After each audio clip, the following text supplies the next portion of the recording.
Viúvas de guerra. O leitor nos fez uma pergunta interessante sobre a duplicidade feminina. A evolução selecionou em grande escala mulheres com capacidade de formar esquemas psicológicos que preservam um investimento do ego que em outras circunstâncias as afligiria com ansiedade, culpa e estresse debilitantes que resultam de estar continuamente consciente de suas próprias incongruências comportamentais. A evolução seleciona as mulheres solipsistas que não têm consciência do seu solipsismo. Você pode, por favor, falar mais sobre esse assunto, Rolo? Eu acho fascinante. Ok. Fechem as escotilhas, estamos indo para águas perigosas. O que sugiro é que a propensão das mulheres ao solipsismo é um mecanismo psicologicamente evoluído. Em outras palavras, isso ajudou as mulheres a lidarem com as duras realidades do passado, a fim de desenvolver um senso mais concentrado de interesse próprio. Para entender isso, você precisa entender a função cerebral e a química das mulheres. Eu não vou detalhar muito isso, mas basta dizer que numerosos estudos mostram que um cérebro feminino é programado para resposta emocional e comunicação em um nível mais complexo do que os homens. Eu acho que esse é um ponto bem estabelecido para meus leitores, mas se você discordar, bem, isso terá de ser o tópico de outro post. Dadas as duras realidades que as mulheres tinham que suportar desde a era paleolítica, era melhor que elas evoluíssem psicologicamente um senso de identidade mais resiliente às brutais mudanças pelas quais ela poderia esperar ser submetidas. Considere o investimento emocional que uma mulher precisa para ser mãe de uma criança que pode ser levada ou morta a qualquer momento. Ansiedade, medo, culpa, insegurança são emoções muito debilitantes, mas é a psicologia inata das mulheres que as torna mais duráveis para essas tensões. Estatisticamente, os homens têm muito maior dificuldade em lidar com traumas psicológicos, pense em TEPT, do que as mulheres.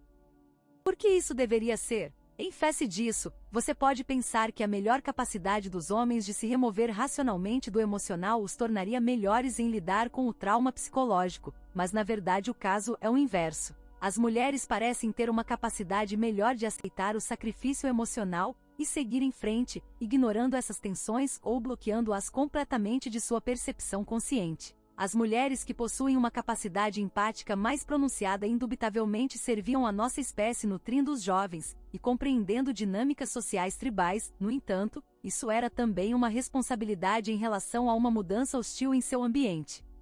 A síndrome de Estocolmo é muito mais pronunciada nas mulheres cativas. A história de Jaicei do Guardo vem à mente. Por que isso acontece? Porque o ambiente periférico das mulheres ditava a necessidade de desenvolver mecanismos psicológicos para ajudá-las a sobreviver. Foram as mulheres que puderam fazer essa desconexão emocional quando as circunstâncias exigiram que sobrevivessem e vivessem para se reproduzir quando sua tribo fosse dizimada por uma tribo superior. Isso também é conhecido como dinâmica da noiva de guerra. As mulheres desenvolvem uma empatia com seus conquistadores por necessidade.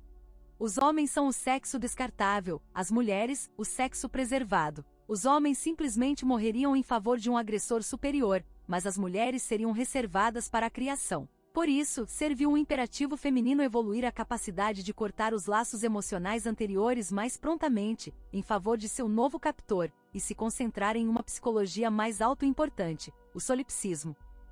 Agora, aqui é onde eu vou sair do trampolim e entrar na teoria. É minha opinião que muito do que os homens se queixam ser atos dúbios de indiferença em relação a eles, estão realmente enraizados nesse solipsismo feminino inato. Essa é uma afirmação ousada, eu percebo, mas eu diria que o que os homens pensam ser uma indiferença sem importância em um fim de relacionamento, ou em chités implacáveis, são, na verdade, uma mulher que usa esse solipsismo inato e autoconservador. Combine hipergamia com os ambientes cronicamente hostis do passado, e você acaba com um solipsismo feminino moderno. Acrescente a isso um sentido aculturado de direitos femininos, convenções sociais que desculpam essa duplicidade, e um constante desorientamento de intenção pelas próprias mulheres, e você chega onde estamos agora. Como se isso não bastasse, inclua o elemento de hipergamia e a contagem regressiva em termos de fertilidade e provisão de longo prazo com que uma mulher deve lidar antes de atingir o muro iminente, e agora você tem uma visão mais completa das condições e estresses que necessitam dessa natureza solipsista. Você já se perguntou por que uma mulher pode esquecê-lo tão rapidamente depois de um rompimento de um relacionamento que você achava ser sólido por tanto tempo? Você já se perguntou por que ela retorna ao namorado abusivo que ela espera que mude por ela? Não procure além do solipsismo feminino. Depois de ler tudo isso, posso entender se alguém acha que essa é uma observação muito niilista. Deixe-me ser claro, essa dinâmica é real por ordem de graus para mulheres individuais. As condições de uma mulher podem ser tais que ela nunca precise tocar nessa reserva.